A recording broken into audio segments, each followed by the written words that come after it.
નમસ્કાર દર્શક મિત્રો, તાપી જિલ્લાની સૌથી વધુ લોકચાહના મેળવતી સમય ક્રાંતિ ન્યૂઝ બુલેટિનમાં વિગતવાર સમાચારો નિહાળો। નિઝર તાલુકાના ગામડી ગામેથી યુવતી ગુમ થતાં પોલીસ ફરિયાદ નોંધાઈ। તાપી જિલ્લાના નિઝર તાલુકાના ગામડી ગામેથી ફરિયાદીની 30 વર્ષીય પુત્રી જાગૃતિબેન ગોવિંદભાઈ વડવી ઘરેથી કંઈ કહ્યા વિના નીકળી જતા પરિવારના સભ્યો દ્વારા શોધખોળ હાથ ધરવામાં આવી હતી, જે મળી નહીં આવતા પિતાએ નિઝર પોલીસ મથકે ફરિયાદ આપતા પોલીસે ગુનો દાખલ કરી શોધખોળ હાથ ધરી છે, જે માહિતી 3 કલાકે મળી હતી। કુકરમુંડા તાલુકાના એક ગામની સગીરા સાથે દુષ્કર્મ થતાં પોલીસે આરોપી વિરુદ્ધ ફરિયાદ દાખલ કરી। તાપી જિલ્લાના કુકરમુંડા તાલુકાની એક ગામની સગીરાના આરોપીએ ખેતરમાં બોલાવી દુષ્કર્મ આચર્યું હતું અને ભોગ બનનાર તેમજ પરિવારને જાનથી મારી નાખવાની ધમકી આપી કોઈને કહેવાની ના પાડી હતી, જેમાં ભોગ બનનારને ગર્ભ રહી જતા સમગ્ર મામલો બહાર આવતા પોલીસે આરોપી વિરુદ્ધ ગુનો દાખલ કરી કાર્યવાહી હાથ ધરી હતી, જે માહિતી 2 કલાકની આસપાસ મળી હતી।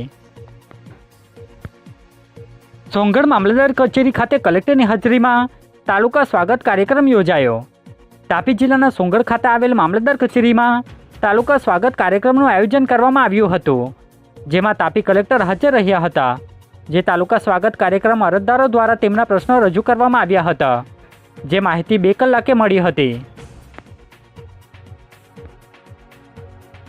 ઉછલ તાલુકાના ધોપી ગામે ખેતર ખેડાણ બાબતે ઝઘડો થતાં મારામારી થઈ, જે બાબતે ફરિયાદ નોંધાઈ।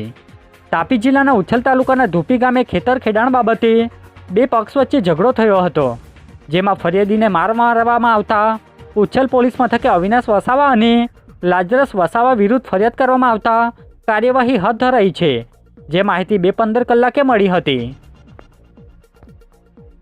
સોંગઢ તાલુકાના ઉખલદા ગામે મંત્રીની હાજરીમાં શાળા પ્રવેશ ઉત્સવ કાર્યક્રમ યોજાયો।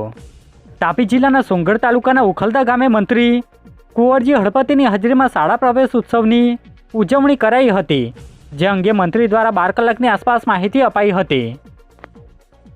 સમગ્ર ગુજરાતમાં કન્યા કેળવણીના ભાગરૂપે શાળા પ્રવેશ ઉત્સવ સમગ્ર ગુજરાતમાં ઉજવી રહ્યા છે અને તેના ભાગરૂપે આજે હું તાપી જિલ્લાની અંદર શાળા પ્રવેશ ઉત્સવની શરૂઆત મેં માંડણ, કીકાકોઈ અને ત્રીજી શાળા ઉખલદા કરી રહ્યો છું। એ દરમિયાન સમગ્ર 3 દિવસ દરમિયાન તાપી જિલ્લામાં 27,000 જેટલા બાળકો નવા પ્રવેશ લેશે।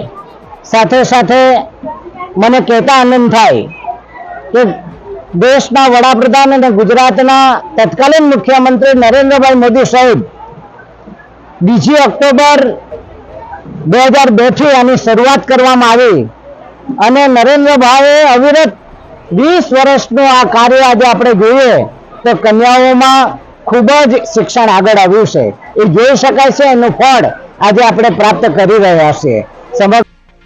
વ્યારા સોંગઢ હાઈવે નજીક આવેલ લુમ્સ મિલની શ્રમ અને રોજગાર વિભાગના અધિકારીએ મુલાકાત લઈ નિરીક્ષણ કર્યું। તાપી જિલ્લાના વ્યારા સોંગઢ હાઈવે નજીક આવેલ લુમ્સ મિલની ગાંધીનગરના શ્રમ અને રોજગાર વિભાગના જોઈન્ટ સેક્રેટરી TH સોની અને તાપી જિલ્લાના રોજગાર અધિકારી દ્વારા મુલાકાત લઈ નિરીક્ષણ કરવામાં આવ્યું હતું, જેમાં કોઈ સમસ્યા બહાર નહીં આવી હોવાનું જાણવા મળ્યું હતું, જે માહિતી 5 કલાકે મળી હતી। ચિંડિયા ગામની સીમમાંથી પોલીસે બાઇક પર લઈ જવાતો વિદેશી દારૂ ઝડપી લીધો। વ્યારા પોલીસ ટીમના માણસોને મળેલી બાતમીના આધારે ચિંડિયા ગામની સીમમાંથી બાઇક પર લઈ જવાતો વિદેશી દારૂ સાથે 2 આરોપી અલ્ફા શેખ અને વિનાયક પવારને ઝડપી લીધા છે, જેમાં પોલીસે વિદેશી દારૂની બોટલનો કબજો લઈ એક મહિલા આરોપી રેણુકા ચૌધરીને વોન્ટેડ જાહેર કરી કાર્યવાહી હાથ ધરી છે, જે માહિતી 5:15 કલાકે મળી હતી। વ્યારા શહેરના ગોળવાડ વિસ્તારમાં બ્લડ ડોનેશન કેમ્પ અને આંખ નિદાન કેમ્પ યોજાયો। તાપી જિલ્લાના વ્યારા શહેરના ગોળવાડમાં આવેલ રાણા સમાની વાડી ખાતે સામાજિક કાર્યક્રમનું આયોજન કરવામાં આવ્યું હતું, જેમાં બ્લડ ડોનેશન કેમ્પ અને મફત આંખ તપાસ કેમ્પનું આયોજન કરવામાં આવ્યું હતું, જેમાં 50 જેટલા લોકોએ બ્લડ ડોનેશન કર્યું હતું અને 120 જેટલા લોકોએ આંખની તપાસ કરાવી હતી, જે માહિતી 5 કલાકે મળી હતી। આજે બુલેટિનમાં બસ આટલું જ અને સમય ક્રાંતિ ન્યૂઝ ચેનલને લાઇક, શેર, કોમેન્ટ્સ અને સબસ્ક્રાઇબ અવશ્ય કરી લેશો, જેથી કરી તમને તાપી જિલ્લાના સમાચારોની અપડેટ મળતી રહે અને મને રજા આપશો। આભાર। જય હિન્દ, જય ભારત।